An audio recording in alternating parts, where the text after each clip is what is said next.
popular Peter King, NBCSports.com, the columnist, Football Morning in America, released every Monday morning. Peter, let me start with the pressing question. Are you an insider or an outsider? I think I'm probably a quasi insider. I think 15 years ago, I would say I was uh, I was a lot more of an insider. I'm a little bit more of a columnist slash observer today because I don't do what Adam Schefter and Ian Rappaport and Jay Glazer do. Very rarely will I break something. And that just comes from the fact that, I've lost much of my interest in chasing things at 1 o'clock in the morning. Now, if there's a great story involved in it, or something that I can do that other people in our business maybe don't do as well, those are the kind of things I like to do today. But as far as breaking stories, that's not really me now. Yeah, I'll dip my toe into being an insider occasionally, but Right. it's a thankless job, Pete. It really is. Yeah. And They it's never ending. It's never ending. Like, when does Adam Schefter take a real vacation? I mean, he's got to take it. And look, I love Adam. I really do. But there's a price to pay for being the best, and Adam pays that price. And again, nobody's playing a violin for him. He's well compensated. He does a great job, but and again, Adam is better, 8 times better than I ever was at doing this job. So I applaud him, but man, it's a hard job. Well, he broke the Andrew Luck story while he was at a wedding reception, Peter. So, yeah. I mean, look, anything to get out of a wedding, but still, your initial reaction to the Colts-Eagles trade is what? That I thought it was probably a necessity for the Eagles, unfortunately. And I probably have a more unpopular view on it than most. I mean, I still haven't heard Carson Wentz say, "Hey, I played lousy last year." I mean, could we at least hear that? I mean, it seems like there's a lot of people at fault, in him failing there last year. But he should not escape without some of the blame. And I just haven't heard that. And Dan, the comparison I made in the column today, he obviously took it badly when 10 months ago the Eagles selected Jalen Hurts in the second round of the draft. And, in my opinion, you've been hurt in a significant way twice in your career. And the Eagles don't want to play Nate Sudfeld when you're hurt, or Josh McCown. They want a real legitimate backup that they could win games with. And so they draft Jalen Hurts. It was a smart move, at least in my opinion. Nobody agrees with me, but I think it was a smart move. And he just chafed against it. He thought he was being submarined. And that kind of bugs me. In 2014, the Patriots took Jimmy Garoppolo in the second round. And Tom Brady responded this way: "I'll show you, thinking you're drafting my replacement. I got plenty of good football left." Well, in the first 3 years, he won 2 Super Bowls, first 3 years of the Garoppolo era. And then in the fourth year, in the middle of the year, they traded Garoppolo, and Brady was on his way to an MVP season. That's how you respond. You respond like Aaron Rodgers does when they draft Jordan Love. You just say, "Okay, you drafted Jordan Love? That's fine. I'll show you." And he did. Are the Eagles set at quarterback? I don't think so. They don't think so. They could pick one at 6. They could give Jalen Hurts 1 year to try to win the job and start to buttress a roster that is, I mean, as crazy as this sounds, the Philadelphia Eagles might have the 4th best roster right now today in the NFC East. And, they've gone in the span of basically 4 months from thinking that Doug Peterson and Carson Wentz were going to be the leaders of their organization for the next 5 years to now neither of them are there. I think the organization is shell shocked, quite frankly, Dan. I just think they are thinking, what the heck just happened? 3 years ago, we were having a parade and down Broad Street, and now we're in tatters. It's just one of the weirdest stories in sports, really. The Colts side of this, with Frank Reich being reunited with Carson Wentz, the upside, the offensive line. I mean, that's a good team, good GM. Is it an upgrade over Phillip Rivers? I mean, we'll find out. I think Phillip Rivers was a good quarterback, and he had the Colts in a playoff game late and came close to beating Buffalo. So he did his job. But the Colts, what they knew is they had to stop scotch taping their quarterbacks thing together, Dan. Including this year, in the last 3 years, they've spent $99.2 million on the quarterback position. And they're not positive they've solved it. I mean, they have got to get this right.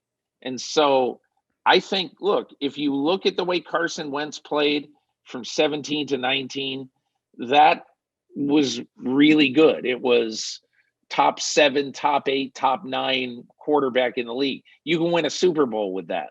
Now, can they get him back to that? There's every reason to think they should. He trusts Reich. But, part of this is, Dan, he's going to have to take some hard coaching. And Carson Wentz, is going to have to take responsibility instead of just saying, well, I don't have this or I don't have that. And again, don't get me wrong. I've never heard him say that. He hasn't said that. But all of his actions basically point to I was jobbed here, so he's not going to have any excuses in Indianapolis. He's Peter King, must read every Monday morning, Football Morning in America, NBCSports.com. The team that should break the bank for Deshaun Watson is who? Well, I think the team that should do it is the Jets, but I don't think they will. I think that Joe Douglas is a build through the draft guy, and they have so many high picks. They got 4 ones in the next 2 years. I don't think they want to denude their draft in the next 2 or 3 years for anybody. And so I think the team that really makes the most sense as we sit here this morning is Carolina, because Carolina can give a top 10 pick back this year. I think their owner, David Tepper, will stop at nothing to get a franchise quarterback. And then he will look at his new GM, Scott Fitterer, and his coach, Matt Rule, and say, you guys figure out all the other pieces. We're going to go get a franchise quarterback, even if it costs a couple of great pieces, like either Christian McCaffrey or Brian Burns, and 3 or 4 very high picks. I think the Panthers are going to be aggressive. That would be my prediction. But if you're Deshaun Watson, do you want to go into a situation like Carolina that's going to be depleted with losing a first-round draft pick, Christian McCaffrey? Who won't be depleted? That's the question. If let's say the only team that might not be really significantly depleted is San Francisco, because they have really good quality depth in their young players and prospects. But almost anywhere that he goes, it's going to cost. You think Washington can get away with trading for Deshaun Watson without including one or more of their great, very young defensive players like Chase Young? So anywhere he goes is going to be without 3 or 4 very high picks and 1 or 2 good players. I'm still trying to figure out what Bill Belichick is doing, because he's always ahead of everybody, it feels like, but it feels like he's behind everybody with the quarterbacking situation. It's quiet. Now, they normally don't let anything out, Pete, but if you're looking at a short-term or long-term game plan. What's your best guess to what the Patriots are up to? My best guess is they're going to draft somebody. Do you want to cast your lot with pick a guy, Mitchell Trubisky? I mean, do you want to cast your lot with Jimmy Garoppolo? I'm not throwing Garoppolo on the trash heap. I am saying, in the last 3 years, he's missed 23 of 48 regular season games with injury. Tom Brady missed 15 regular season games due to injury in 20 years. So I don't know that even if you traded for Garoppolo or somehow got Garoppolo, that's a magic wand waved over the quarterback position. Look, it's going to be interesting to see. If I were the Patriots, I might, because no veteran out there, it really sort of turns you on, who's going to be available. And so I might rather just take a Mac Jones, or if Trey Lance falls that far, I might just rather draft somebody, but there's no question. But Dan, that's not the only position they're in trouble with. Their skill position roster is absolutely horrendous. Yeah. So they've got to do something about that too, no matter what quarterback they bring in. What's Drew Brees waiting for? I have no idea. It's weird to me. It just is. I know he went on vacation with his family for a while, but it's been 30 something days since Jay Glazer went on Fox and said, Brees is retiring. Everybody knows that he's got a TV job waiting. I truly don't know, Dan. I asked some people that question this weekend, and it was met with, I don't know. J.J. Watt, what do you think to make his decision, what do you think it'll hinge on? The ability to win this year. I don't think money is going to be a very big factor. I do think that if it were up to him, if he could pick a team, it'd probably be Green Bay. I think it'd be a dream of his to run out of the tunnel at Lambeau Field in green and gold. But at the end of the day, I also think he's going to look at where he would be. I think the Browns are an interesting team because they could rightfully say to him, you're going to play opposite Myles Garrett. You're not going to get nearly the attention you've gotten the last few years in Houston. But I also think there would be an attraction if a team like Kansas City stepped up too. Ooh. I think it's really, really important for him to be able to enter training camp this year thinking, if everything goes right, we're going to win a ring. When do the Steelers have to make a decision on Ben Roethlisberger? It's a weird one. I think there's more at play than just finances.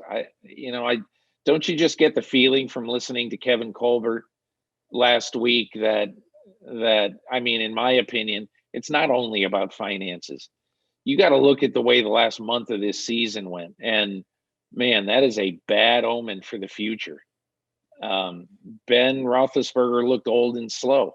Yeah. And I think that this should be a season that if he wants to play this year, he really needs to rededicate himself physically to, being a better and more fit Roethlisberger. Yeah, it feels like they've already moved on from him, but you want to be respectful to him and sort of let him come to the realization, or let him have his day where he gets to announce it. But, when somebody says, well, Ben's our quarterback for the time being or at the moment, that doesn't have a ringing endorsement there that Ben will be back with Pittsburgh. Agreed. And Dan, you know what? I think if you're the Pittsburgh Steelers, there are many things that they do, but they don't often stay 1 or 2 years too long with someone. I think maybe in the very early 90s, they might have learned their lesson with Chuck Noll. That was a team that stayed a year or two too long. And no wonder the guy won 4 Super Bowls for him. He should get to call his shot. But I don't know how the Steelers, with the losses they're going to have, probably losing Bud Dupree, probably losing Juju Smith-Schuster. I don't know. And I don't know what they're going to be able to add in free agency. They were you hate to say they were a tenuous 11-0, but didn't it have that feeling that they were a tenuous 11-0? Yeah. And I'm not saying they got what they deserved down the stretch. That's a little cruel, but I mean, they looked really bad, all except for that comeback against the Colts. And I think they've got to rethink the immediate and long-term future of their organization. Pete, thank you. As always, we appreciate your time. Okay, Dan, all the best to you. That's Peter King. He's not an insider or an outsider. Maybe he's like me. He's a tweener.